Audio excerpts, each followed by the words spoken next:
Hello बच्चों, चलिए आज हम बात करते हैं acid base and salt chapter से topic indicator. So what are the indicator? Indicator are the chemicals which changes their color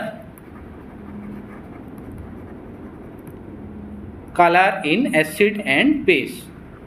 acid में अलग कलर शो करेंगे, बेस में अलग कलर शो करेंगे, राइट। सो इंडिकेटर का हम क्लासिफिकेशन की अगर बात करें तो इंडिकेटर तीन टाइप से हम क्लासिफाई कर सकते हैं। तो first are called the natural indicator, as the name indicate, जो इंडिकेटर हमें नेचुरल रिसोर्सेज से मिलते हैं। Second type of indicator are called olfactory indicator, olfactory. And third type of indicator are synthetic and also called artificial, right.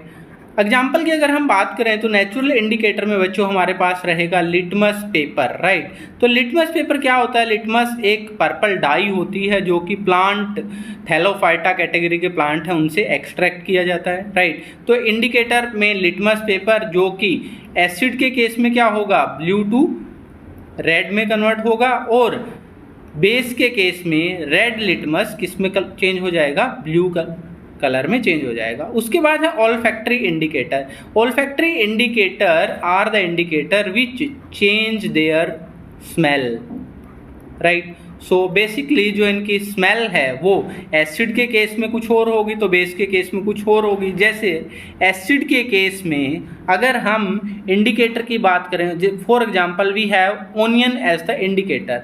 तो onion क्या करता है बच्चों, एसिड के केस में तो एक कैरेक्टरिस्टिक स्मेल रहेगी और बेस के केस में वो स्मेल गायब हो जाएगी, राइट। तो हम ओल्फैक्टरी इंडिकेटर की बात अगर करें तो हमारे पास इसके एग्जांपल रहेंगे onion, vanilla,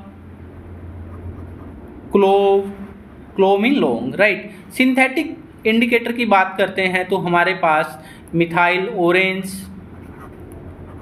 methyl red, phenolphthalein, right. अगर हम थोड़ा सा और डीप में बात करें तो हमारे पास जैसे ब्लू लिटमस रेड में चेंज हो जाएगा एसिड केस में, बेस में रेड टू ब्लू हो जाएगा, राइट। और ओल्फैक्टरी इंडिकेटर की अगर हम बात करें तो जो ओनियन है, ओनियन एसिड के केस में अगर हम बात करें तो स्मेल रहेगी, बेस के केस में it will lose its smell, no smell. ऐसे ही वेनिला की अगर हम बात करते हैं तो एसिड के केस में रिटेन करेगा स्मेल को, नो स्मेल बेस के केस में। एंड क्लोव, लौंग के तेल की अगर हम बात करें तो एसिड में स्मेल आएगी, बेस